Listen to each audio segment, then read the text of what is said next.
Pronto. Vocês estão me ouvindo direitinho? Érica, seja muito bem-vinda. Todos que estão chegando, Govinda Priya Devidasi. Sejam todos bem-vindos. E aí, pessoal, como é que vocês estão? Hoje, o nosso tema é muito importante. Eu vou sugerir esse tema sobre espiritualidade, mas eu estou sempre aberta a conversar com vocês. A necessidade que vocês forem tendo aqui, vai escrevendo, porque o objetivo desse espaço é que a gente troque, é que a gente possa melhorar essa caminhada, né? Deixa eu ver aqui se a minha internet está certa. Eu tô com a outra internet, é por isso que tá ruim. Deixa eu ver aqui. Agora vai melhorar. Acho que vai melhorar. A internet estava no Wi-Fi errado. Vamos ver. Bom, pessoal, eu quero muito falar com vocês hoje sobre um assunto muito importante. Vocês que são buscadores da verdade, buscadores espirituais, sabem muito bem que os mantras, as palavras de poder ajudam na nossa caminhada, né? Sejam esses mantras convencionais que a gente conhece, as orações e tudo mais. Ixi, tá travando aqui? Deixa eu ver se vocês estão me escutando ou não. Gente, pra mim travou tudo.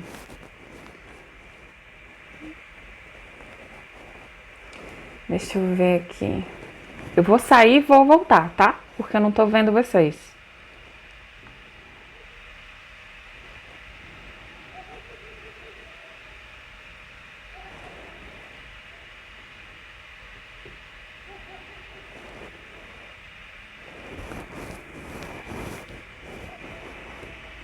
Eu vou encerrar essa transmissão aqui.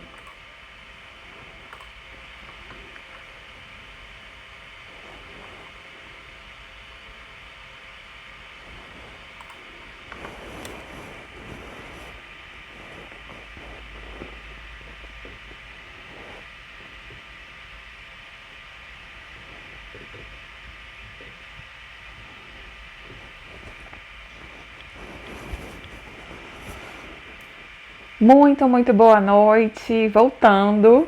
Vamos ver se vai dar certo agora. Probleminhas de internet acontecem. Vamos esperar vocês chegarem aí para a gente falar sobre espiritualidade, sobre busca espiritual. O que a gente está querendo nesse caminho da vida espiritual, não é? Que história é essa de busca espiritual? É isso que eu quero conversar com vocês hoje. Tá? Muito boa noite para todos que estão chegando, pessoas lindas. Gente, quando a gente fala de espiritualidade, o que a gente está buscando, hein? Essa é a nossa conversa de hoje. Né? Para que a gente se dedica à espiritualidade? Por que a gente gosta de ler sobre isso? O que nos atrai na espiritualidade? Qual que é o objetivo de tudo isso? Eu quero contar para vocês algumas coisas que eu estava lendo, que são muito importantes no caminho da espiritualidade e que não são coisas da minha cabeça, tá, pessoal? São coisas que são passadas aí de mestre para discípulo, que estão aqui no Bhagavad Gita, que é essa escritura tão querida, né? Essa escritura védica que é tão querida. Deixa eu apertar aqui. E aqui na Gita, eles explicam pra gente, né, essa conversa entre Krishna e o amigo dele, eles falam sobre os tipos de pessoas que buscam a Deus. E é sobre esses tipos de pessoas, os tipos de buscadores que eu quero conversar com vocês. Existem muitos motivos pelos quais as pessoas buscam Deus, né? Tem gente que busca Deus, deixa eu só colocar um negocinho aqui. Tem gente que busca Deus quando tá aflito, quando quer se libertar de alguma doença, de algum problema. Acho que todos nós já passamos por essa situação, né? De estar numa situação difícil, num perrengue, e a gente já lembra de Deus. E isso é uma maneira de buscar a Deus, né? Ela não é menos válida. Ela é apenas o começo da vida espiritual. Então, os aflitos buscam muito a Deus. Outro tipo de buscador é aquele que quer entender, aprender sobre a realidade. É o tipo de pessoa que pensa assim: quem sou eu? De onde eu vim? O que eu tô fazendo aqui e para onde eu vou? Deixa eu arrumar aqui, eu acho que tinha uma sujeirinha. Melhorou, né? Quem sou eu? De onde eu vim? O que eu tô fazendo aqui? Para onde eu vou? Esse tipo de buscador é o que vai ler as escrituras, conversar com pessoas que já estão há mais tempo na caminhada espiritual. E esse tipo de buscador também é muito válido, né? São pessoas que querem, através do conhecimento, entender por que a gente veio parar aqui, por que a gente precisa passar pelo caminho espiritual. A gente se perdeu por acaso? Para onde a gente está indo? E é muito importante ter esse entendimento do que é a espiritualidade. Outro tipo de buscador também é aquela pessoa que quer, através da espiritualidade, se posicionar de uma maneira que possa ser beneficiada. Por exemplo, eu vou fazer caridade, eu vou me comportar bem, eu vou ajudar as pessoas e assim eu vou poder receber bênçãos, sejam elas espirituais ou sejam elas materiais. Tem muita gente que usa um mantra muito poderoso e esse mantra é assim: Deus é fiel. E muitas pessoas entendem apenas o comecinho dele. Elas dizem que Deus é fiel porque ele recompensa você pelas suas ações. Isso é um dos entendimentos que a gente pode ter sobre a vida espiritual. Mas eu quero te falar mais outros entendimentos mais complexos e completos sobre a espiritualidade. Todos esses caminhos do aflito, daquele que quer ser conhecedor, daquele que quer recompensas materiais, conforto material, como recompensa da sua bondade, esses três tipos de pessoas são muito, muito melhores do que as pessoas que estão ignorando a realidade espiritual. E tem também o tipo de buscador que quer simplesmente servir a Deus. Esse tipo de buscador é muito parecido com Jesus Cristo. O que Jesus queria? Ele queria espalhar a verdade espiritual para as pessoas daquele tempo. Naquele tempo que não tinha nada de facilidade material, era muito pior do que hoje em dia, não tinha nem saneamento básico. As pessoas viviam em condições materiais muito precárias. E Jesus Cristo não ficou se esforçando em tentar melhorar o mundo externamente. Ele quis trazer uma boa nova, uma novidade, que na verdade não era tão nova assim, mas que ele teve que reviver na história da humanidade, que somos todos filhos e filhas de Deus. Somos todos feitos à sua imagem e semelhança. Então pode perceber que por mais que, quando a gente se comporta bem, quando a gente é caridoso, bondoso, é claro que a gente recebe isso de volta. A lei do karma é simples, não é? É ação e reação. Aquilo que você semeia é aquilo que você colhe mais cedo ou mais tarde. Mas a gente não pode confundir bondade com espiritualidade. A gente não pode confundir progresso e desempenho material, econômico, prosperidade financeira e material com espiritualidade. E eu sei que esse assunto às vezes dá uma incomodadinha, né? Poxa, mas então, como que é isso? Então, para eu ser espiritual, eu não posso ter coisas materiais? E aí a gente entra nos extremos, né? Ou tem gente que quer renunciar a tudo quando começa na vida espiritual. Eu passei por essa fase. A fase que você acha que nunca mais vai pintar o cabelo, que vai vender as coisas e vai para a Índia. E isso é natural, é um sintoma dos buscadores. Mas à medida que a gente vai amadurecendo na vida espiritual, a gente vê que esse extremismo da renúncia não é espiritualidade. Pode ser uma forma de você conhecer o caminho espiritual, sim, é válido, mas não é a espiritualidade em essência. Isso não é ser espiritual. Ser renunciado não é ser espiritual. Senão, pessoal, os macacos seriam monges já, né? Iluminados. Porque o macaquinho, ele não tem casa, não tem cobertor, não tem um paninho desse para ficar no frio. O macaco não faz refeições luxuosas, mas nem por isso ele é renunciado. Eu sempre uso esse exemplo da renúncia do macaco. E ao mesmo tempo, a gente também não pode ir para o outro extremo. Então, quando alguém tem prosperidade financeira, significa que essa pessoa está sendo abençoada por Deus. Na verdade, a riqueza que nós recebemos ou não recebemos, ela não tem muito a ver com o fato de você estar sendo fiel a Deus ou desenvolvendo a sua espiritualidade. A riqueza que você recebe ou deixa de receber tem a ver com as suas ações. A gente não pode querer medir o avanço espiritual de alguém pela quantidade de prosperidade material, pelo sucesso familiar que essa pessoa tem, por exemplo. Pessoas muito altamente espiritualizadas podem ser casadas com pessoas bem ruins, podem ter filhos bem ruins, podem não ter muita estrutura financeira.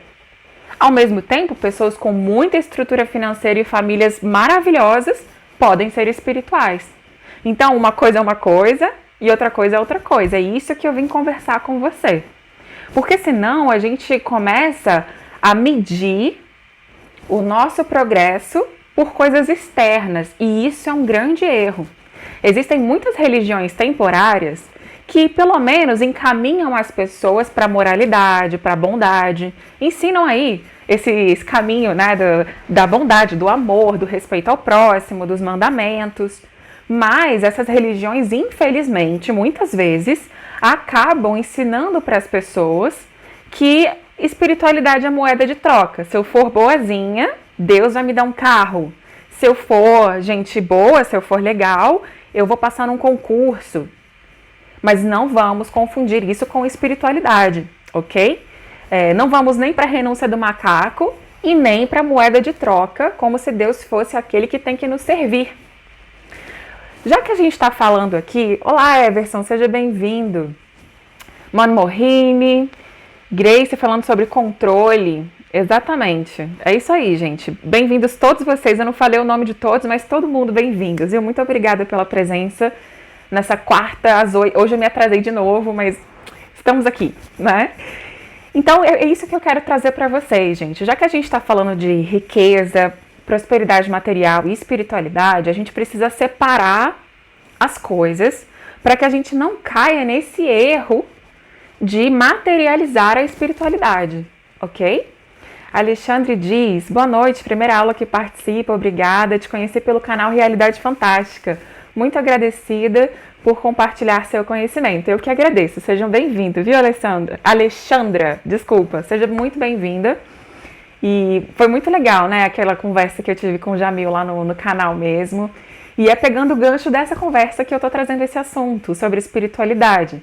Porque a gente estuda sobre mantras, a gente estuda sobre os mestres espirituais, a gente sai procurando vídeos aí no YouTube para se abastecer espiritualmente, mas a gente precisa entender o que é a espiritualidade de verdade. E não sair para os extremos da renúncia do macaco ou dessa moeda de troca, como se Deus é fiel, então ele me dá coisas. É isso que eu quero conversar com você hoje, para a gente determinar o caminho que nós estamos seguindo aqui. Porque se você está buscando apenas a prosperidade material, você não pode confundir isso com espiritualidade, ok? Por isso que na Bíblia está escrito assim, né, que é muito difícil um rico entrar no reino dos céus. O que isso quer dizer? Que a pessoa rica é demoníaca? Não, não é exatamente isso. Mas que se você não utilizar a riqueza com sabedoria, se você não entender que ela é apenas uma ferramenta, talvez você se distraia do propósito real da vida humana. Então, como que é essa história de riqueza? Por que tem gente que é rica? Por que tem gente que é pobre? O que está acontecendo? Vamos nos situar. Por que eu nasço numa família mais abastada ou menos abastada? Por que eu tenho mais ou menos facilidades materiais?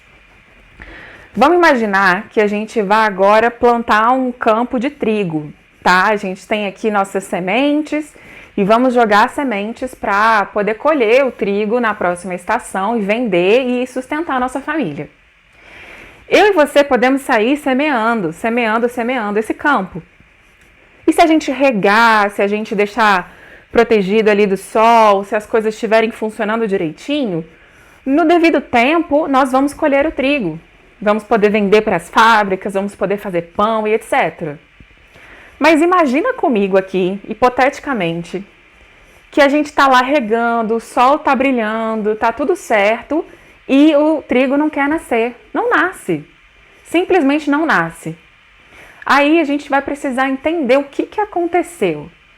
Será que essa terra na qual a gente jogou as sementes tinha acidez demais ou de menos? Será que tinha ervas daninhas demais? Será que a gente deveria ter mexido essa terra primeiro, antes de plantar? É isso que eu quero conversar com você.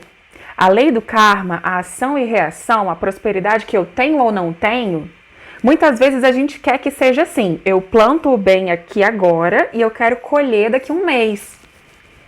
Mas o karma, as ações que a gente vem fazendo na jornada da nossa alma são muito mais complexas do que plantar, colher.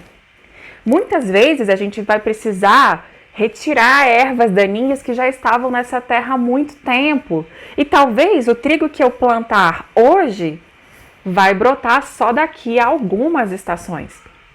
A gente não pode querer calcular o karma, a lei de ação e reação, com uma lógica materialista, imediatista. Por isso, esse é o meu argumento para que a gente evite olhar para quem tem prosperidade material e relacionar isso com sucesso espiritual. Nem sempre é assim. Uma coisa é uma coisa, outra coisa é outra coisa. E a gente precisa compreender isso para entrar na verdadeira espiritualidade. As questões materiais, os nossos relacionamentos, os trabalhos, a missão temporária de cada um de nós aqui nessa vida é fruto dos nossos próprios desejos. Por que eu e você estamos encarnados aqui agora?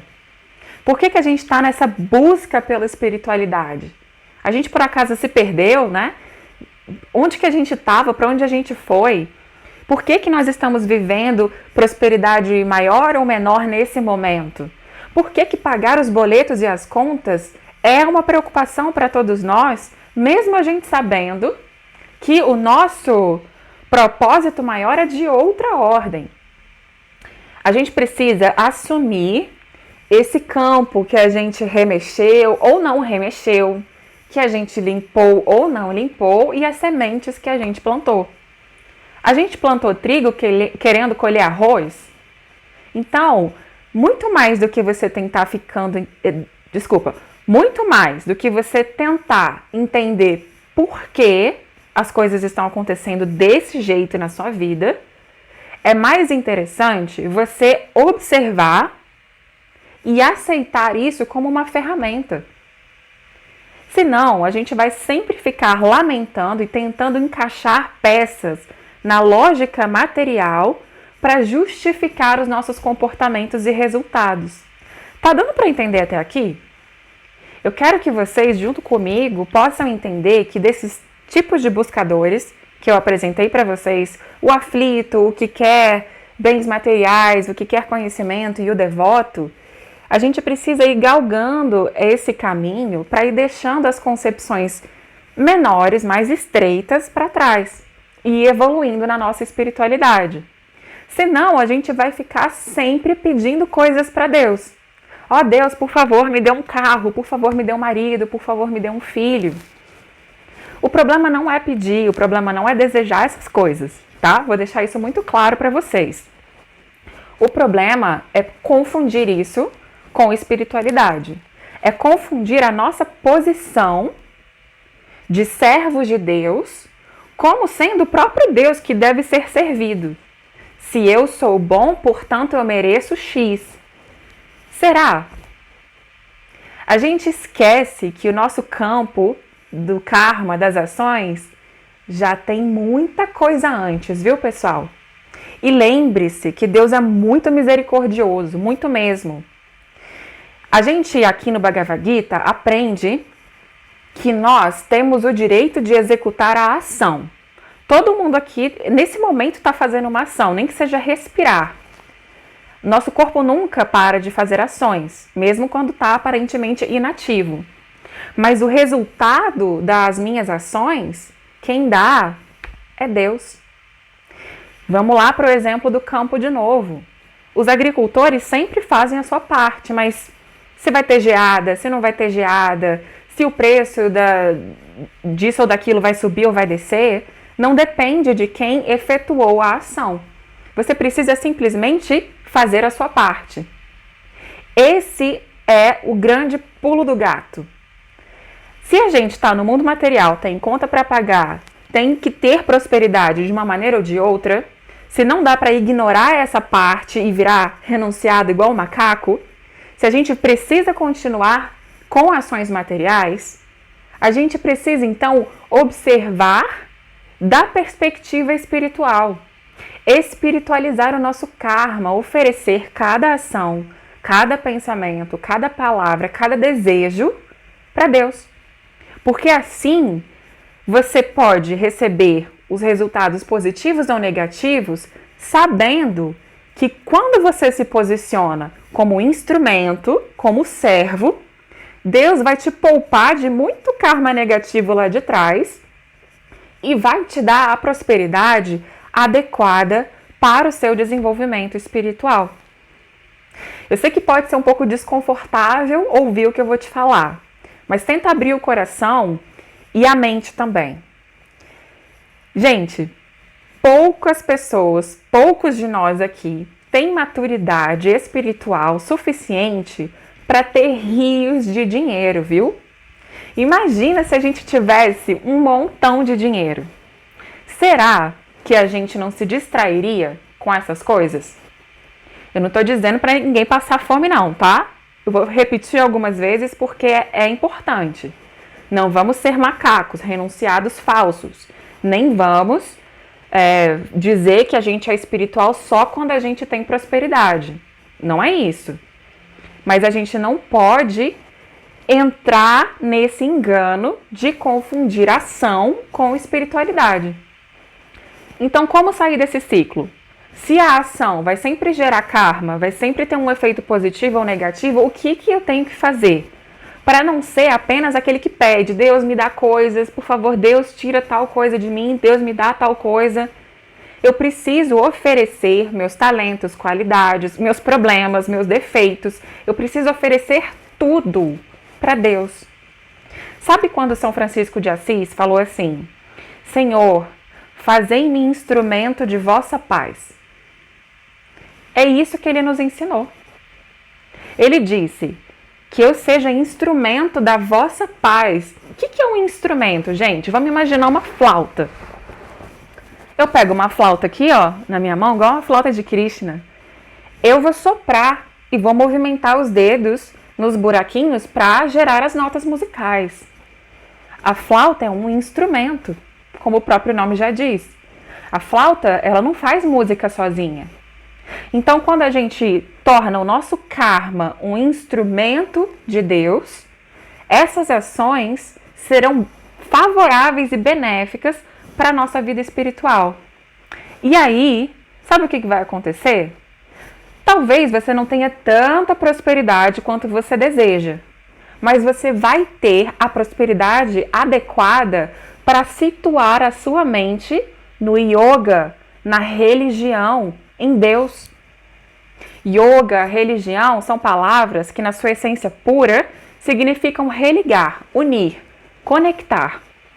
Então, a prosperidade, nem de mais e nem de menos, ou se for o seu karma, que seja de mais ou que seja de menos, mesmo assim, se você for muito rico, muito pobre, ou se você for no meio, quando você oferece todas essas coisas para Deus, as boas e as ruins, você passa dessa etapa de pedinte. Tem muito rico aí que vai nas igrejas e continua sendo pedinte. Tem até uma história linda que aconteceu lá na Índia. Certa vez, um homem muito, muito rico, trilhardário lá da Índia, um marajá, foi no templo que se chama Banki Bihari. É um templo lindo lá de Vrindavan, quero que um dia vocês possam ir lá ver, é uma deidade do Senhor que é a coisa mais doce. E esse homem trilhardário foi lá no templo, e aí quando os pujaris, os sacerdotes viram aquele homem chegando, todo mundo já sabia quem era, né? Porque rico é assim, todo mundo já vê de longe, já vê chegando no carro, já tem segurança e tal. E aí os sacerdotes pegaram as melhores guirlandas, as melhores praçadas, uns doces especiais para oferecer para aquele homem rico. E aí o homem chegou lá, abriu a carteira e fez uma super doação para o templo. E aí na cartinha de intenções lá, ele pediu: ó Senhor, por favor, que a minha empresa lucre o dobro do que está lucrando atualmente. E aí o homem recebeu todas as homenagens, as coisas e saiu do templo. Quando ele estava saindo, apareceu um menino lindo, um menininho pobre aparentemente, assim, com roupa simples, e puxou a roupa do homem rico e falou: ei baba, assim como eles falam lá na Índia, ei baba, me dá uma rúpia. Aí o homem olhou e falou: ah, que uma rúpia seria, sei lá, 10 centavos. 10 centavos, menino, não tem dinheiro para te dar não, eu, hein? Fiquei pedindo na porta do templo, que vergonha, você devia ter vergonha de pedir. E aí o menino olhou para ele e falou: eu? Eu tô pedindo na porta do templo? E você que vai lá dentro pedir para Krishna? E aí Krishna se manifestou para ele. Esse menininho era o próprio Deus. Quando esse homem realizou o que ele tinha feito, aí ele entendeu que, na verdade, tudo que a gente pede para Deus e recebe dele é para o serviço dele e não para o nosso próprio ego, para o nosso próprio benefício. Isso não significa que a gente tem que negligenciar a nossa família, os nossos cuidados. Todo mundo aqui tem que tomar banho, tem que comprar sabonete, shampoo. Isso aí tá tudo certo. Mas para que a gente compra sabonete, shampoo e toma banho? Para que a gente está cuidando do corpo, da inteligência, da mente? Por que a gente compra as coisas no mercado para se alimentar bem? Para ter inteligência, para ter saúde. Para quê? Só para trabalhar, pagar conta, levantar, trabalhar, dormir, levantar, trabalhar, dormir? Também. Mas para que a gente levanta, trabalha, convive com as pessoas, sustenta o país, muda as coisas? Para quê? É só para poder se posicionar na sociedade como alguém útil? Aí a gente vai ficar no mesmo patamar das pessoas que acham que Deus é fiel, significa Deus me dar coisas materiais. Então, essa é a diferença desses karmis, que são pessoas que estão interessadas apenas na ação, os gyanis, que já estão num nível além, porque eles entenderam que a ação, pela ação, quando não é santificada, quando não é oferecida a Deus, de nada vale, pessoal. Aí você vai ficar fazendo mais karma, e mais karma, e mais karma. E aí não tem fim. É por isso que o mundo material está cheio de gente. E se você olhar ali no plano sutil, tem milhares de almas querendo nascer aqui. Tem muita gente querendo nascer. Sabe por quê? Alguns querem nascer para desfrutar. Ah, eu quero nascer para poder fazer tais coisas, sejam elas boas ou ruins. Mas também tem muitas almas especiais, até almas de deuses por aí, que querem nascer nesse corpo humano, porque o corpo humano é o único veículo, dentre todos os outros corpos da natureza, que pode transformar karma, ações, em espiritualidade. É uma chave invisível que a gente tem que girar. É essa chave de oferecer as nossas ações para Deus. Aí a gente vai sair dessa plataforma simplista. Eu tenho que ser bom para receber coisas boas. Sim, mas isso é o mínimo da humanidade. O modo da bondade, a caridade, o bom relacionamento com os outros, o cuidado com a natureza, com nós mesmos, com a família, é o mínimo para sermos considerados humanos. Isso, a gente não tem que receber prêmio por ser assim. A gente simplesmente deve ser assim porque essa é a nossa natureza espiritual. Lembra que Deus falou pra gente assim: eu criei vocês à minha imagem e semelhança. O que ele quis dizer? Que esse corpo humano, essa faculdade humana, o formato mesmo, a aparência humana, as capacidades de sentir, de amar, de criar, tudo isso é espelhamento de Deus. Então, já que a gente tem corpo, já que a gente tem conta para pagar, já que a gente tem família e tudo mais, por que não virar essa chave e espiritualizar as nossas ações? Porque se a gente ficar fazendo o bem só para poder receber resultado, é melhor do que ser uma pessoa má. É melhor. Mas não é espiritualidade. O que vocês acham sobre isso que eu estou falando? De boas ações não serem suficientes para qualificar alguém como um buscador ou praticante espiritual. O que vocês acham? Tem muita gente botando coraçãozinho aqui. A Alexandra disse, é entregar todos os frutos para a Suprema Personalidade. Perfeito. É isso. E como que a gente entrega os frutos, gente? Será que é só pensar? Será que é só ouvir uma aula dessa? Que eu só estou repetindo o que os mestres falam, não estou ensinando nada novo. E aí, a gente entendeu, né? Tá, então tá. Não vou ficar só fazendo bem para poder receber coisa em troca. Então, como que eu vou oferecer para a Suprema Personalidade de Deus? Como que eu vou oferecer? A Grace disse, penso que as ações sozinhas não ganham formas. Claro, as ações pelas ações, elas não têm valor, elas precisam ter uma intenção, né? E o Júlio disse, nada para mim, mas tudo para a glória de Deus. Que lindo! É isso mesmo. E como que a gente faz isso, pessoal? É fazer uma oração assim, oferecer e já está oferecido?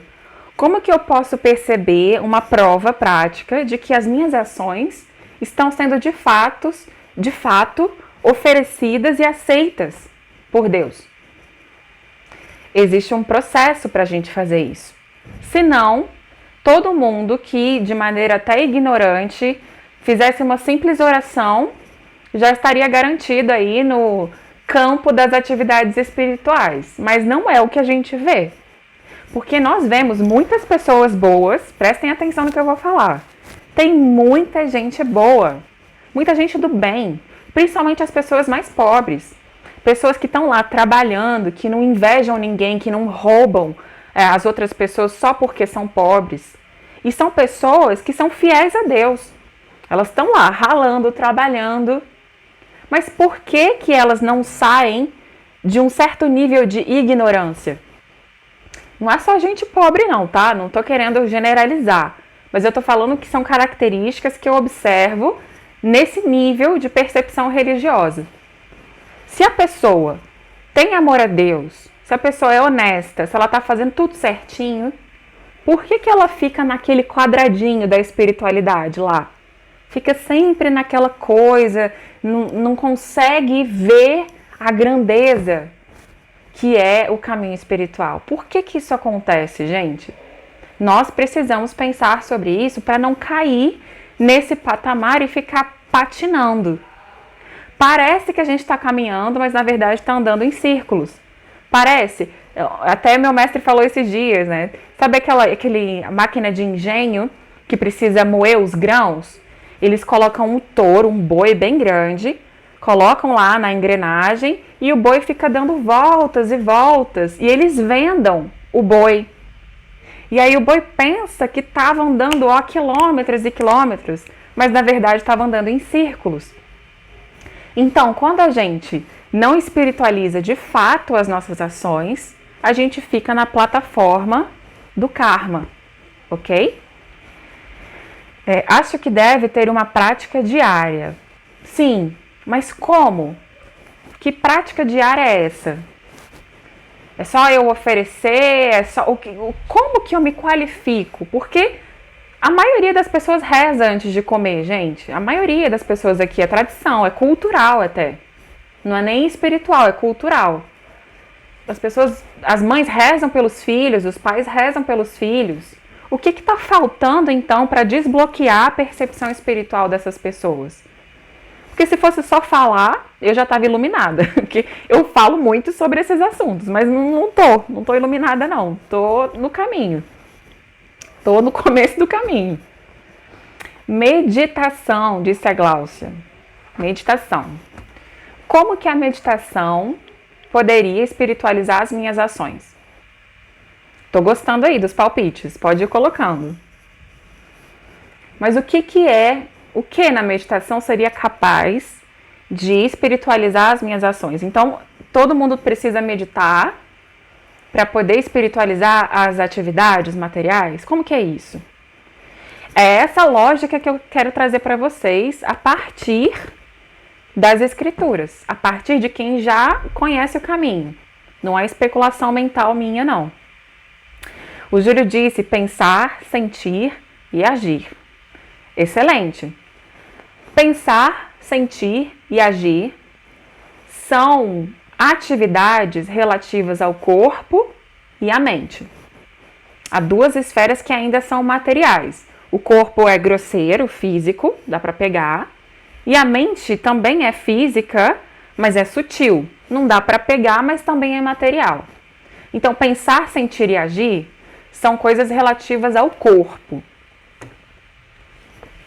Como que a gente vai espiritualizar o corpo? O corpo que é de carne e osso, o corpo que daqui a pouco vai envelhecer, se deteriorar, morrer. Vamos pensar no exemplo de Jesus Cristo, tá? Como que ele fazia para poder arrebatar o coração das pessoas que não tinham nada e convencer essas pessoas a dedicarem as suas vidas a Deus? Elas já não tinham nada, gente. A gente aqui está muito melhor. Vocês têm, pelo menos têm aí um computador, um celular, tem internet. As pessoas que estão aqui já têm um nível intelectual mais alto, mais desenvolvido. As pessoas da época não tinham nada e ele ainda dizia: o céu não é daqui não, tá? O reino do meu pai não é daqui.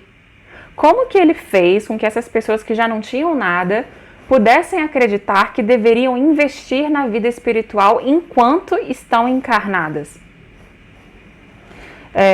Deixa eu ver aqui.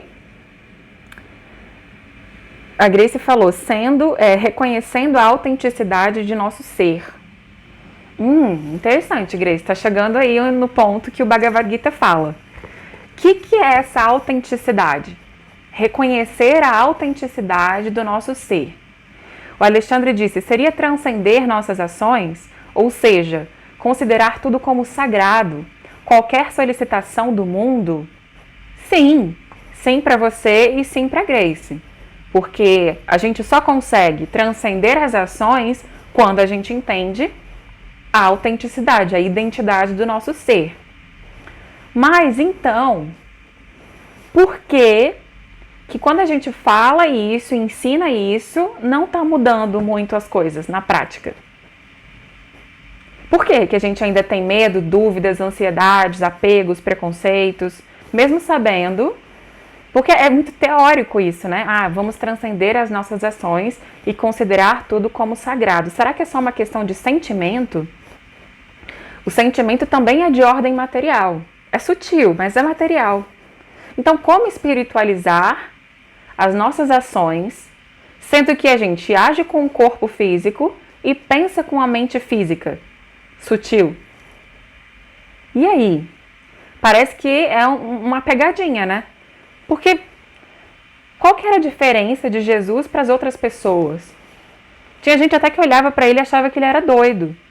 Qual que é a diferença de quem acreditou nele para quem olhava e falava, esse cabeludo aí revolucionário?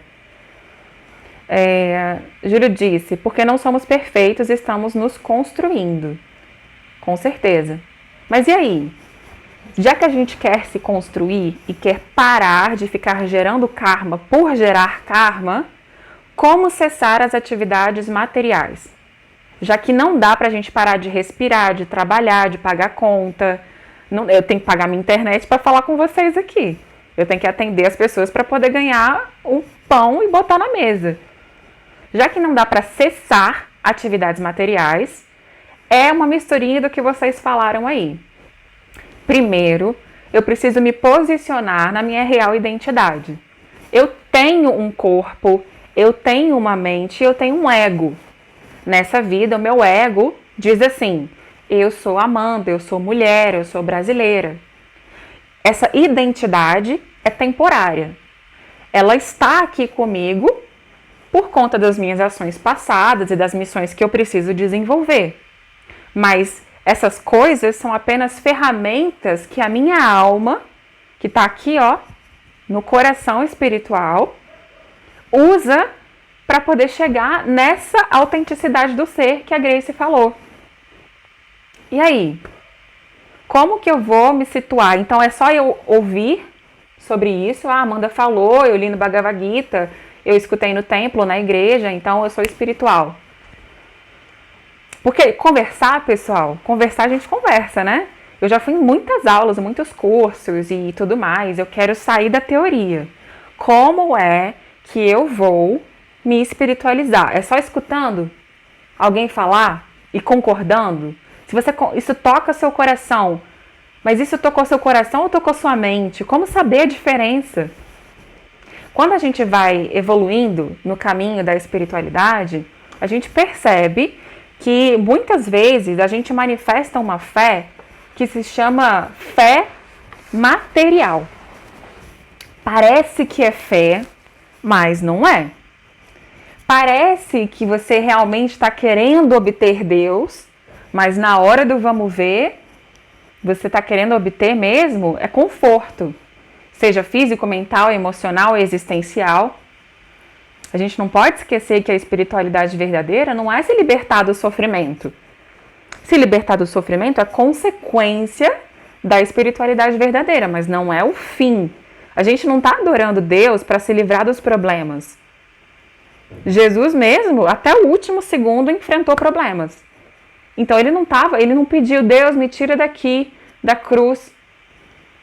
Ele não ensinou isso pra gente. Ele falou, ok, eu aceito essa posição.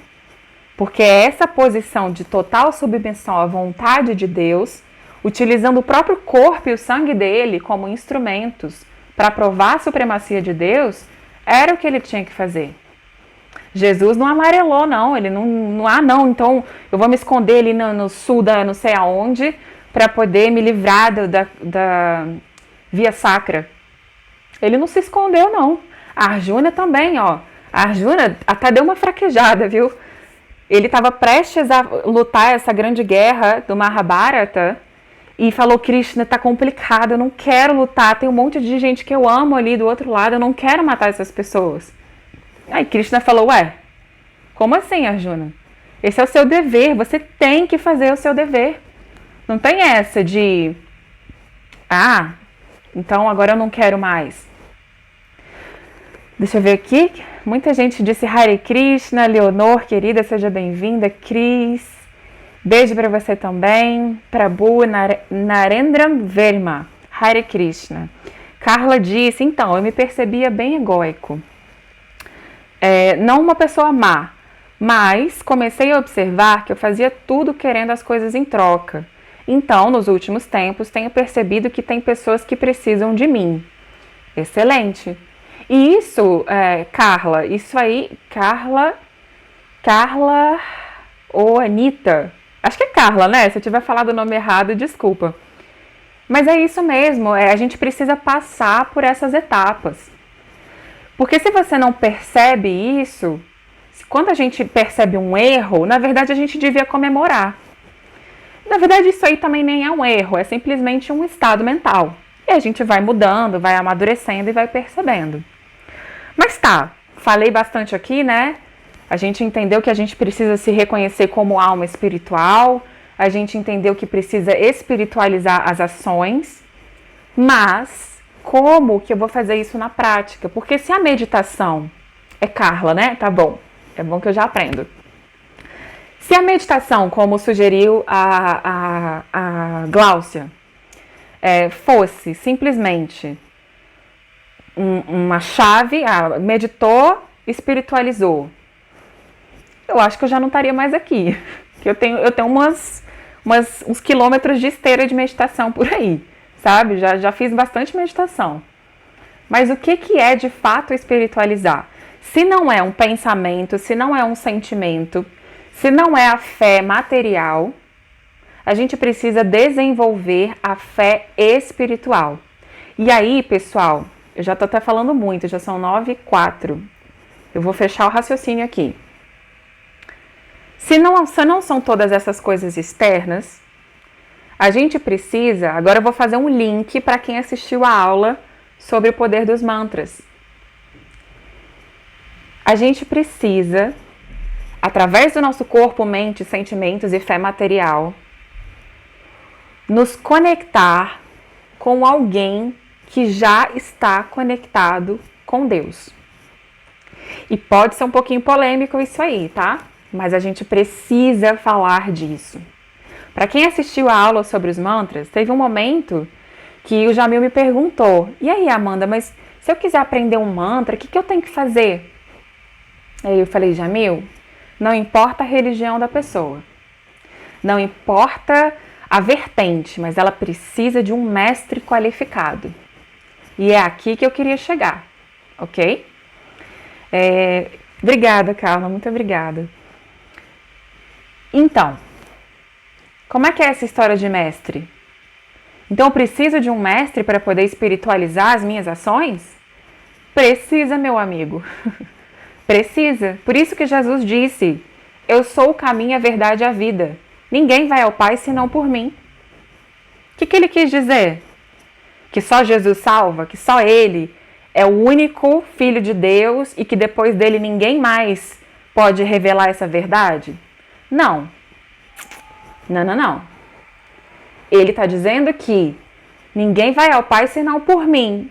Eu quem? O Filho de Deus, o Guru, o Mestre. Aquele que ensina pelo exemplo, aquele que encarnou na Terra, nasceu, cresceu, se desenvolveu, pregou por toda aquela região inóspita, foi crucificado, morto, sepultado e ressuscitou. É essa pessoa que a gente deve seguir, tanto para aprender os mantras, quanto para, principalmente, espiritualizar a nossa vida. Se você não tem o mestre, você vai ficar fazendo karma, ações materiais, pensando que está sendo espiritual só porque faz coisas boas. E pessoal, a gente não pode pensar que o mestre é um intermediário. Nunca pensem que o mestre é um intermediário, ok? O intermediário é, por exemplo, vamos supor que você vá se casar no mês que vem. Aí tem um sacerdote que vai fazer a cerimônia do seu casamento. Esse sacerdote é um intermediário. Ele está falando os mantras, ou se é na igreja ele vai rezar o sacramento do casamento e tudo mais, e vai estabelecer que você é marido e mulher a partir de agora. Mas o mestre espiritual, ele não é um intermediário. Ele é o caminho e a meta. É por isso que muitas pessoas, quando vêm desenvolver a espiritualidade comigo, eu sempre pergunto para a pessoa assim: como que você chama Deus? Qual que é o nome que você chama Deus? Muita gente fala Jesus. Jesus é Deus? Ele é o Filho de Deus. Mas Jesus e Deus, gente, qual que é a diferença deles? Jesus é Deus. Ele é o Filho de Deus que veio como esse elemento, como esse meio para nos transmitir a mensagem. Existe diferença entre Jesus e Deus? Pai, Filho e Espírito Santo. O que é melhor? Não tem melhor nem pior. Eles são diferentes, mas eles são igualmente espirituais. Então Jesus não é um intermediário. Os mestres espirituais não são intermediários. E aí, pessoal, se você quer continuar assistindo essas aulas e entender como espiritualizar seu karma, como cantar e se beneficiar dos mantras, a gente precisa aceitar essa verdade que é anunciada na Bíblia, no Corão, na Torá, no Bhagavad Gita e em todas as escrituras que a gente encontra por aí. Sem o mestre espiritual, você não vai conseguir chegar a Deus.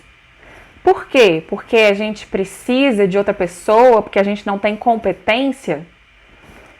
Vamos tentar analisar isso aí com mais cuidado, para a gente não cair nem no fanatismo e nem no negacionismo, né, no ceticismo, ok? Deixa eu só ler o que vocês escreveram aqui. Onde vamos encontrar a pessoa? Você, Amanda, não entendi. Leonor falou, entendi. Oi, Leonor, lindona. A Grace falou, integrar sua espiritualidade com o todo. Você pode dominar todas as demandas, reconhecendo em todos a verdadeira essência. Excelente, Grace, é isso mesmo. E como que eu, com os meus olhos materiais, cheia de defeitos, cheia de ilusão, de problemas, de limitações, como que eu vou reconhecer essa essência em todos e até em mim mesma, né? Que às vezes é até mais fácil reconhecer Deus em quem a gente ama do que aqui, né? Debaixo do nosso nariz. Então o mestre espiritual, ele vem justamente porque a sua relação com o mestre espiritual vai ser transferida para Deus. Ele não é o intermediário, ele é a ponte. Ele não é apenas um meio para você atravessar, ele é o próprio caminho.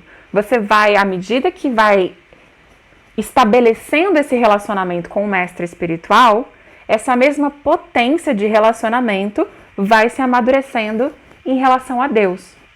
Quando você tem um mestre, o que acontece? É só chegar lá na frente dele e falar, ó, guru, me dê um mantra, aí ele dá um mantra e você vai para casa? Qual que é o sentido de você ter um mestre espiritual? Seja ele Jesus Cristo, seja ele um mestre vivo, seja ele um mestre que você gosta e que já não esteja mais no planeta. Qual é o sentido de ter um mestre? O sentido é ter relacionamento. Relacionamento. A gente precisa entender que não dá para continuar com a visão, é uma visão válida, mas é uma visão limitada. Não dá para continuar com a visão de que Deus está lá na nuvem, olhando para nós e jogando raios nos pecadores e punindo as pessoas. É melhor que as pessoas tenham até esse medo do que não acreditem em nada. Mas, gente, a gente sabe que Deus não é isso. Deus não é só isso. Se a gente não desenvolver um relacionamento com um representante genuíno de Deus, como que eu vou saber quem é Deus?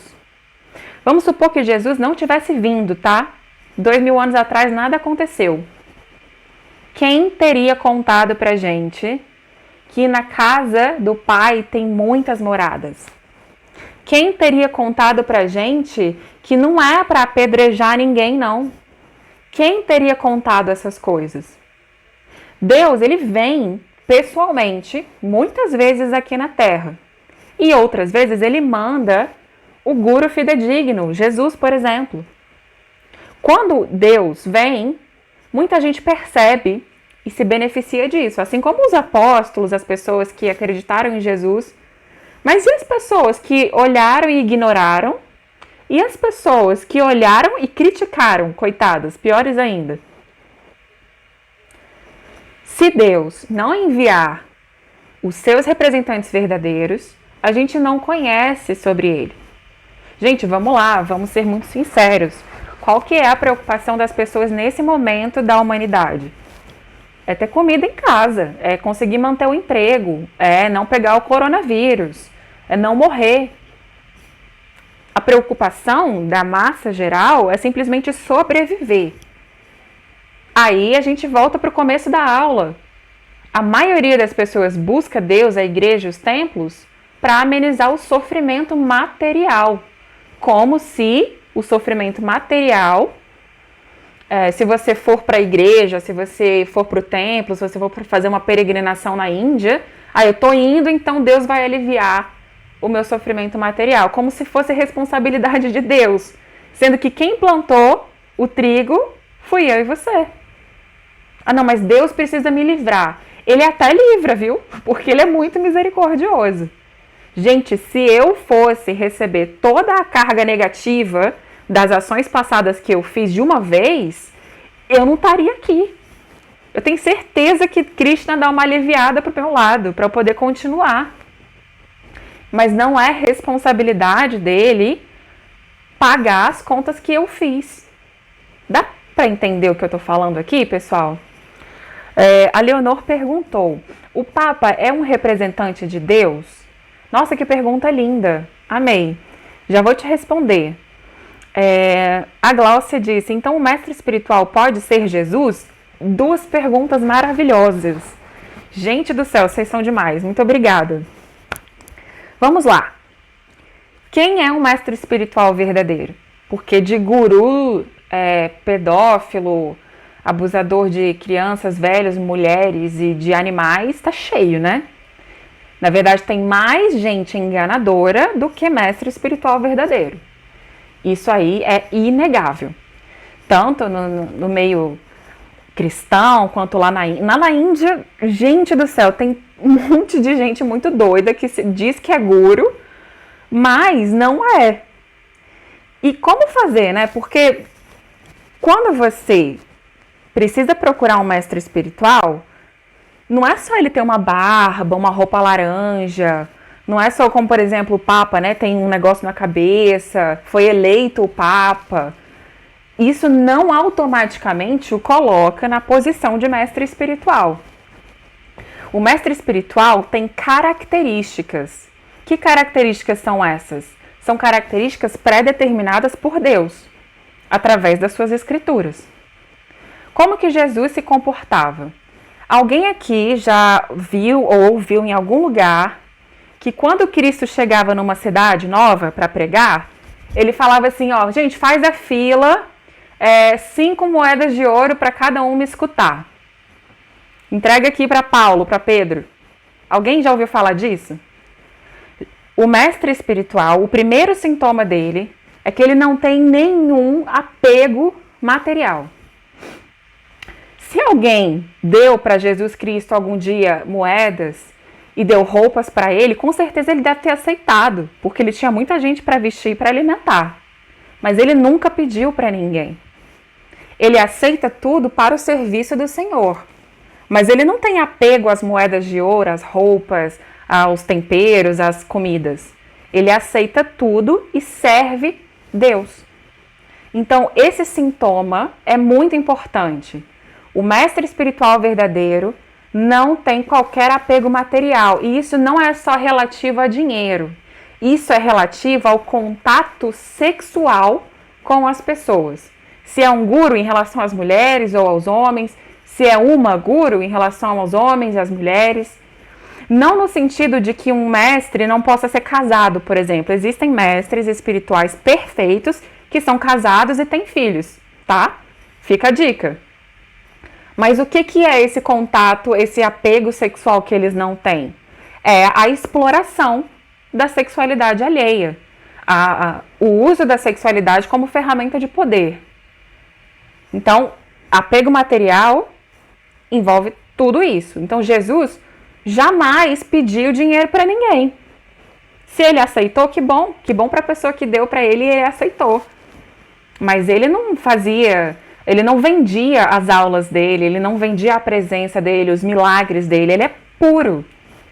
Ele também não se aproveitou, porque Jesus, gente, imagina como ele era lindo, reluzente, sabe, maravilhoso. Eu acho que qualquer mulher se apaixonaria por ele, e com certeza deve ter se apaixonado. Se Jesus fosse um farsante, ele se aproveitaria das mulheres e das pessoas. Ele fez isso? Obviamente que não. Então, quando você me pergunta, fulano é guru? Ciclano é guru? Aí eu vou te responder, fulano e ciclano têm apegos materiais? Aí você vai ter que observar. Outra característica imprescindível do mestre espiritual é que ele tem realização de Deus. Sabe o que é realização? Não é que nem eu que estou aqui só papagaia repetindo as palavras. Eu leio, escuto o meu mestre e repito para vocês. Mas eu não vejo Krishna, eu não vejo Jesus assim diretamente. Eita, minha bateria está acabando. Peraí, que o meu carregador está aqui. Ai, meu Deus. Eu não tenho realização direta, entende? Eu estou aprendendo ainda. Jesus não, Jesus é filho do homem lá de cima. Ele fala com Deus assim, a hora que ele quiser. Papo reto. Então, o mestre espiritual não tem apegos materiais por dinheiro, fama, honra. Ele não quer colecionar discípulos, não quer colecionar mulheres ou homens. Ele tem realização, relacionamento direto com Deus e tem total conhecimento das escrituras. Por isso que a Grace falou, Escola de Jesus, gostei, sejam bem-vindos. Grace disse, Jesus teve pessoas abastadas em seu entorno, Nossa, ainda bem, né? Porque imagina quanta viagem ele teve que fazer, quanta gente para alimentar, porque ninguém escuta a aula do mestre com fome, né? Então ele podia até, através dos seus milagres, dar pão para muita gente, mas não é uma questão de ficar demonstrando poder de milagre, né? Ele também tinha que ter dinheiro. Mas veja, o dinheiro não tinha Jesus. Ele podia até ter pessoas ricas em volta que davam doações, mas ele não estava passando a mão na cabeça de pessoas ricas enganadoras para se beneficiar. Entenderam? Então, sem apego material, com conhecimento das escrituras. E aí, pessoal, também peço humildemente que vocês abram o coração e a mente para o que eu vou falar agora, tá? Eu não quero ofender nenhuma tradição religiosa, mas eu tenho evidências práticas, eu já fui lá no lugar que Jesus viajou na Índia. Né? Naquele tempo que ele ficou 12 anos viajando, né, desaparecido, que a Bíblia não cita onde ele estava, ele foi estudar os Vedas. A mensagem dos Vedas e a mensagem do Evangelho é igual. Por isso que eu falo de Jesus. Eu não falo de Jesus para agradar as pessoas, só porque eu sei que ele é muito popular aqui. Eu falo de Jesus porque ele segue os preceitos védicos. É só isso. Então, Jesus é versado nas Escrituras. Jesus não quer discípulos, nome, fama, dinheiro, reputação, blá, blá, blá. E Jesus tem vivência direta com Deus. Quando você encontrar essa pessoa vai te dar a ferramenta adequada para o seu momento, para o seu objetivo. Ele vai te dar. Ele te dá. Só que só dá quem tem, né? Se você for numa pessoa que tem barba, usa uma capa, tem um negócio na testa, até levita, tem gente que levita, tem gente que faz joia, tem gente que faz muita coisa. Mas o que essa pessoa pode te dar? Então fica muito esperto para observar essas 3 características e para entender o que é que essa pessoa tem para te dar. Porque bens materiais são bem-vindos, mas não são espiritualidade. Bondade é bem-vinda, mas não é espiritualidade. O que é espiritualidade? É o que a Grace falou. Me reconhecer como alma espiritual e voltar para a realidade espiritual. Sair, gente, do ciclo de nascimentos e mortes. Sair de ciclos de nascimentos e mortes. Porque a gente nasce, morre, fica nessa. Por isso que vocês chegaram aqui agora, para escutar o que o Prabhu Nitai Chand falou. A filosofia Vedanta é a mais elevada deste mundo. Sim, é a mais elevada, tanto que ela é a base de todas as outras filosofias. E o que é ser mais elevado? É dizer a suprema verdade absoluta. É orientar todos nós de que sim, karma é um caminho, a ação é um caminho, o conhecimento também é outro caminho, mas o contato direto e o relacionamento com Deus é a meta última da vida humana. Por isso que Jesus desceu aqui. Por isso que Jesus se tornou amigo das pessoas. Por isso que ele instruía as pessoas nos seus problemas familiares, nos seus problemas sociais, mas ele dizia: Pai nosso que estais no céu, santificado seja o vosso nome. Aí, pessoal, para quem assistiu também a aula sobre os mantras, vai ficar mais fácil de entender o que eu estou falando. Estamos na era da comunicação.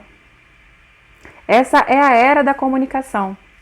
Nos Vedas, a gente aprende que existem 4 eras, 4 períodos de tempo que vão se repetindo de acordo com a criação, manutenção e aniquilação da realidade material. Eu até tinha separado em algum lugar aqui do computador. Se eu errar, alguém me ajuda aí, tá? Na Satya Yuga, que é uma era em que as pessoas têm a inteligência mais elevada, que elas vivem muito mais tempo, o processo é a meditação. O processo de liberação é a meditação. Nesse momento do tempo e espaço, as pessoas têm condição de meditar. Se eu e você vamos sentar para meditar agora, a gente pode até conseguir, gente, mas eu vou ficar pensando no almoço de amanhã. Eu vou ter que pensar que amanhã eu tenho que levar meu sobrinho para a escola, ou se não, se é a minha irmã que vai levar. A mente está muito agitada. Então, Satya Yuga é meditação. Depois, Treta Yuga, não era meditação, acho que era outra coisa. Depois vocês me ajudem. Eu sei que é Satya Yuga meditação, Treta Yuga adoração da deidade, depois Dwapara Yuga, sacrifícios de cerimônias, e Kali Yuga, que é onde a gente está agora, comunicação. A palavra de Deus, boa nova, palavra de Deus, Om, no início era o verbo. É por isso que eu insisto tanto, meu perfil está escrito aqui, espiritualidade e comunicação. Porque o meio para a gente desenvolver um relacionamento com o mestre espiritual e com Deus é a comunicação, meus amigos. É isso que nós precisamos entender. Gauranga Prabhu disse, Jai Mataji, louvado seja o Harikata, que tanto ilumina as entidades vivas. Harikata de Gurudeva, né? Grace falou, elixir da vida, exatamente. Glaucia, eu também. Então, pessoal, é isso. Vocês me perguntaram, né? Como espiritualizar as ações? O único meio de espiritualizar as ações de verdade, sair do karma e sair do conhecimento pelo conhecimento para entrar na devoção pura, é se vincular e desenvolver um relacionamento com um mestre espiritual. Aí, a Glaucia me perguntou, pode ser Jesus Cristo? Claro que pode. Mas você pode conversar com Jesus Cristo agora? Jesus Cristo sempre vai ser nosso mestre, sempre. Mas a gente pode e deve, quando o nosso coração está pronto para isso, sem forçar. Eu não estou dizendo para ninguém sair correndo para a Índia. Eu acho que cada um precisa receber essa mensagem no coração e, se for o seu momento, você vai receber essa boa fortuna de encontrar um mestre espiritual adequado, que tem essas 3 características. Parece impossível, né? Eu sei que quando a gente escuta isso, fala, meu Deus, onde é que eu vou achar uma pessoa que não tem interesse material, que fala com Deus diretamente e que sabe todas as escrituras? Não é fácil. Não tem em cada esquina, não é algo barato, não é algo fácil. Até porque, pessoal, quando você encontrar essa pessoa, você vai ter que tirar a prova, né? De que ela realmente é assim. Porque eu posso fingir que eu sou guru. Eu posso sentar aqui e falar pra vocês, eu falei com Deus ontem e Deus me disse que não sei o quê. Eu posso fingir. Não posso fingir? Posso dar uma de santa aqui. Como que vocês vão saber se um guru é verdadeiro ou falso? Olha só. O Alexandre disse, Grace falou, paz e luz em seus corações, agradeço a partilha. Eu também agradeço, Grace, muito obrigada pela presença. Alexandre disse, o difícil é encontrar um guru fidedigno. Exatamente. Krishna Kripa, Hare Krishna, seja muito bem-vindo, Pranamas. A Elaine disse, onde eu vou encontrar e como? E a Glaucia perguntou, Amanda, exclamação, o seu mestre está encarnado, não é? Eu não sei onde achar um aqui por perto. Ok. Vou responder vocês. O difícil é encontrar? É difícil. É difícil, gente, porque ainda mais pela era que nós estamos vivendo. Essa era de Kali é a era da comunicação, mas ela também é a era da hipocrisia. Eu posso falar para vocês que eu sou santa e por trás das câmeras ser uma pessoa má. Teve até um caso essa semana, né, de uma mulher que fazia doações e doações para a comunidade, mas maltratava o próprio filho em casa. É assim, essa era é assim. As pessoas falam uma coisa e fazem outra. Então, como que eu vou entender quem é um mestre espiritual e como que eu vou provar que ele é um mestre espiritual? Primeiro, eu tenho que saber essas características que eu falei para vocês. Sem saber disso, a gente vai na inocência e é enganado. O segundo passo é você ficar ansioso, igual a Glaucia falou, estou ansiosa. Esse é um passo importante. Quando você entende a necessidade de ter um mestre espiritual, quando você entende que ele não é um intermediário, que ele não é a pessoa que vai te salvar porque... Não, ele é muito mais do que isso. Quando você entende e pensa, eu quero encontrar o mestre. Gente, porque senão não seria justo, né? Só as pessoas que viveram há 2021 anos atrás é que conheceram Jesus e a gente não vai ter mestre? Aí não vale. Então a gente precisa também entender que Deus nunca abandona os seus devotos. Eu garanto para você que a sucessão discipular nunca se quebra. Deus sempre manda alguém. Tá, entendeu isso? Entendeu? Tá ansiosa para encontrar? Tá, excelente. Ora para Deus aí no seu coração, porque Deus, ele se manifesta de duas formas. Na forma do Chaitya Guru, que é o guru interno, o guru que está sempre aqui. Essa voz maravilhosa que nos guia, a consciência suprema, ela está aqui do ladinho da nossa alma, tá bom? E ele se manifesta externamente como o mestre espiritual, o guru, de fato. Para que a gente possa sentar na frente dele, conversar, ouvir instrução, receber o mantra. Eu não falei para vocês que cada era tem um estilo para conseguir a perfeição? Nessa é o mantra, por isso que eu falo tanto do mantra. O mantra não é só para a gente se acalmar, não é uma brincadeira. Eu não estou falando aqui uma moda, om. Não.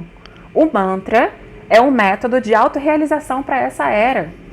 É através do mantra que você consegue meditar. Meditando só, você não vai conseguir. Não vai, a não ser que você seja uma pessoa que já está milhares de vidas fazendo isso, esteja lá no Himalaia. Estamos aqui no Brasil, entendeu? Não é a nossa praia. A gente precisa aceitar o método para essa era e aceitar um guru que te dê esse método. E aí, como saber se ele tem as 3 características? Não tem outro jeito a não ser conviver com esse mestre espiritual. Não tem outro jeito.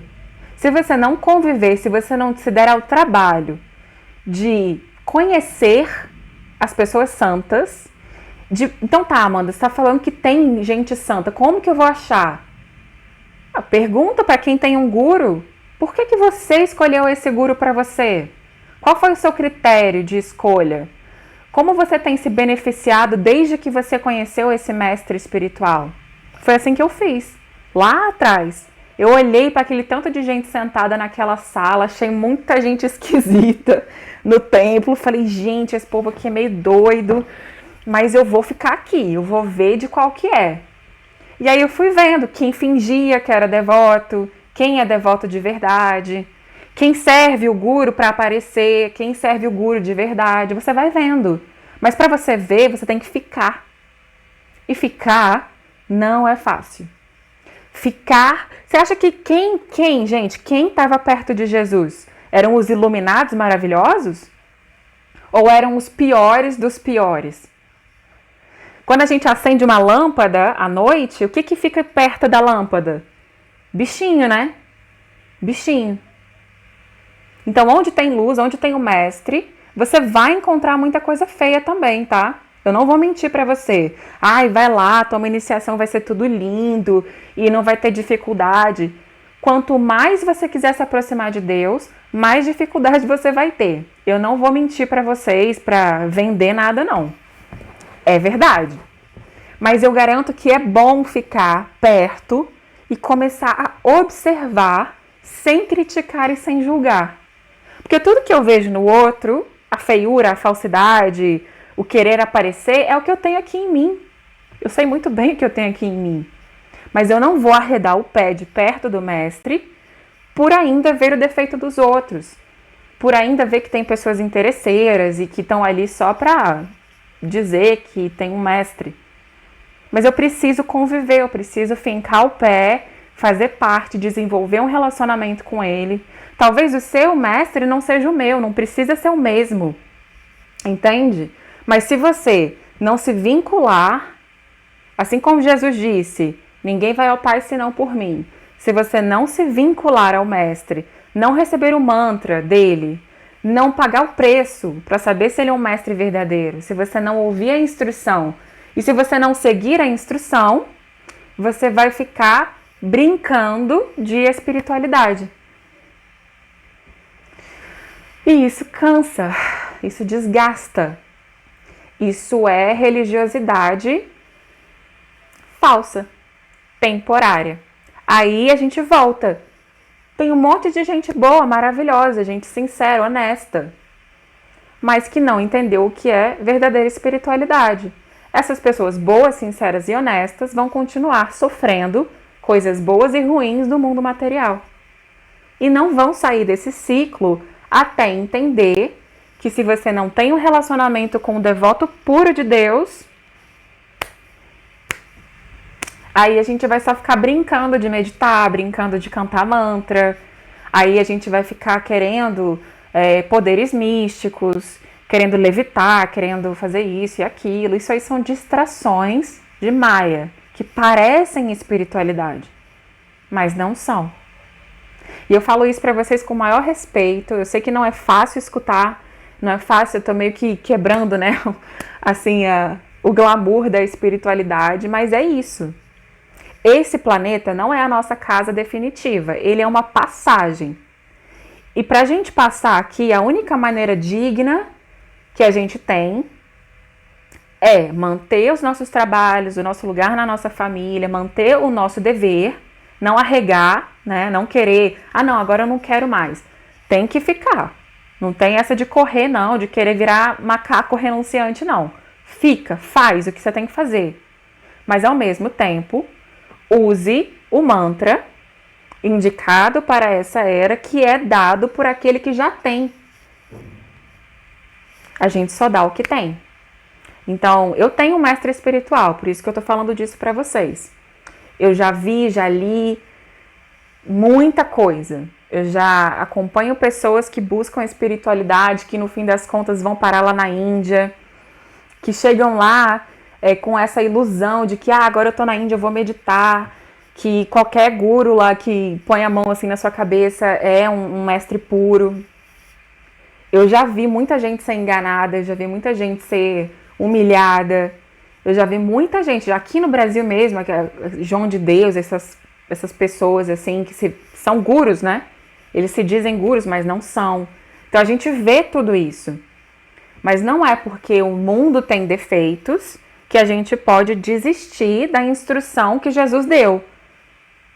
Ninguém vai ao Pai senão pelo mestre espiritual. Ponto. Santificado seja o vosso nome. Ponto. A gente está seguindo? Quantas pessoas aqui estão seguindo isso? A Elaine perguntou: Amanda, então eu tenho muitos mantras que canto, então não adianta? É uma boa pergunta. E aí, o que vocês acham? Então não adianta? Adianta. Você vai ter benefícios cantando os mantras, mas você vai ter benefícios de ordem material ou sutil. Você só vai retirando essas capas materiais e sutis quando você está sob a orientação do mestre espiritual. Porque, gente, não é só o mantra, assim, ele vai te dar um mantra e você vai falar o mantra e tudo vai acontecer. Existe um protocolo, um estilo de vida que você vai adotar. Seu mestre vai te ensinar que tipo de comida você tem que comer, que tipo de roupa você tem que vestir, como comer, com que mentalidade. E aí, as pessoas vão indo embora. Porque não é fácil. Então você não vai poder mais matar, você não vai mais poder mentir. Não, mas eu queria só dar mais uma mentidinha. Não, mas eu acho que animais não têm alma. Então, não. Aí essas pequenas desculpas vão separando quem tá pronto e quem não tá. Isso não quer dizer que sejamos melhores ou piores, ou que não existe classificação, tá? Mas eu não vou mentir pra você, eu não vou ficar dizendo coisas pra te agradar, pra te convencer a se iniciar. Eu só tô dizendo a verdade. E não é fácil. Quando você começa a depurar as sujeirinhas internas, você vai ser demandado. tem coisas que são inegociáveis, comportamentos que depois que a gente entende a vida espiritual, não tem jeito da gente continuar fazendo. Seria muita hipocrisia. Então, com todo amor, com todo respeito, eu agradeço muito vocês terem ficado até agora aqui, falando de um assunto que poucas pessoas querem ouvir. Eu estou muito, muito honrada com a presença de vocês. Sempre que vocês tiverem alguma angústia, por favor, falem comigo. Se não quiser falar aqui, manda mensagem, manda e-mail, manda qualquer coisa. Porque aquilo que eu não souber, que eu não lembrar, eu vou perguntar para o meu mestre, eu vou consultar nas escrituras. Eu jamais vou falar coisas que sejam só para te agradar e muito menos para me promover, tá bom? Porque isso aí eu já entendi que não leva a lugar nenhum. Então, Elaine, continue cantando seus mantras, porque quem canta seus males espanta. Mas se você quer de fato sair da concepção material da mente e do corpo, busque um mestre espiritual, aceite o mantra, as instruções, pratique, conviva, escute de novo e depois escuta de novo e de novo até entrar no seu coração como uma verdade estabelecida, tá bom? A Glaucia disse gratidão, a Alexandra também. A Alexandra disse, estou estudando o livro A Filosofia dos Vedas e estou amando. Muito bom, Alexandra, fico feliz, viu? Excelente. Vamos estudando. Os Vedas e Cristo falam a mesma coisa, então os cristãos que estão aqui não precisam se preocupar, tá bom? Tem alguns que me perguntam, nossa, Amanda, mas eu vou ter que deixar de ser cristão? Não, de jeito nenhum. Até porque eu também sou cristã, tá? Eu não deixei de ser cristã só porque eu aceitei a iniciação do meu mestre. Jesus Cristo é a minha base filosófica. Minha família é católica. Minha avó é super católica. Os meus pais eram católicos na minha infância. Então você não precisa deixar Jesus, não, pelo amor de Deus. Se alguém falar isso pra você é porque a pessoa não entendeu nada. E você pode expandir o que Jesus ensinou, porque ele ensinou pra gente de 2021 anos atrás, que não entendia muita coisa. Então ele passou o que dava. Não significa que você possa expandir esse conhecimento maravilhoso que ele trouxe, tá bom? Gratidão eu encontrei nos Vedas, isso mesmo, os Vedas têm tudo. E a minha dica para quem tá começando, por onde eu começo? Porque os Vedas são gigantes, gente. Bhagavad Gita, especialmente esse aqui, ó, como ele é. Porque essa versão do Bhagavad Gita, de A.C. Bhaktivedanta Prabhupada, ele explica isso que eu tô falando para vocês. Senão, você vai ficar só ou na ação ou no conhecimento. Prabhupada, ele ensina Bhagavad Gita como ele é, para você passar pela ação, passar pelo conhecimento e chegar na espiritualidade perfeita. Então, muito cuidado com a versão que vocês forem ler. Quem quiser me pede que eu tenho em PDF, tá? E eu sei que para as pessoas, eu vou encerrar, eu juro, já estou encerrando. Eu sei que para algumas pessoas o vocabulário do Bhagavad Gita, dos Vedas, é diferente. A gente tem muitas palavras em sânscrito. A gente acaba falando assim, Guru, Vaishnava, Prasada, acaba falando um vocabulário que é diferente, mas por favor, não desista, tá? Deixa que isso vai entrando, esses mantras vão purificando a sua mente, persista, pergunte, investigue, porque o conhecimento mais amplo que Jesus Cristo trouxe e que os Vedas têm por completo estão aqui.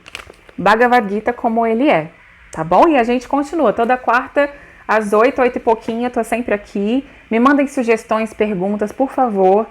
E lembrem-se que eu não tô ensinando nada para ninguém, eu só tô repetindo as palavras do meu mestre espiritual, tá bom? Ele é que faz tudo, é ele que fala, Achuta, Amanda, vai lá e fala a minha aula de hoje. Então, o responsável por tudo isso é Gurudeva, é o meu mestre espiritual. E lembrando, vocês não precisam ser discípulos dele não, tá bom? Claro que eu adoraria, né? Porque é lógico que eu falo que ele é o melhor do mundo. Mas Não precisa, tá? Você não precisa deixar sua religião, não precisa fazer nada. Só que eu quero que você pense nisso tudo que a gente conversou, amadureça e persista, tá bom? Na quarta-feira que vem a gente se vê. Para quem quiser, esse sábado eu vou dar uma aula de meditação para ansiosos, tá? Tem o link no meu perfil, é uma aula paga, né? Porque eu também tenho que pagar minhas continhas. Essa aula aqui de Bhakti Yoga eu nunca cobro, mas as minhas aulinhas de meditação e outras coisas, dá para você comprar seu ingresso. Eu botei lá 4 ingressos meia entrada. Para quem não pode pagar tudo agora, compra lá que vai ser muito bom. Sábado à tarde a gente vai falar sobre meditação para ansiosos, tá? Isso aí vai ser muito bom. E se você convive com alguém ansioso ou se você é ansioso, recomendo, que vai ser interessante. Não vai ser um curso explicativo, eu não vou ficar ensinando. É uma vivência. Claro que tem uma parte teórica, mas é uma vivência. Você vai viver a meditação para ansiosos no sábado comigo, tá bom? Muito obrigada. Fiquem com Deus. Santificado seja o vosso nome. Hare Krishna, Krishna Krishna, Hare Hare. Hare Rama, Rama Rama, Hare Hare. Obrigada, gente. Namastê. Fiquem em paz.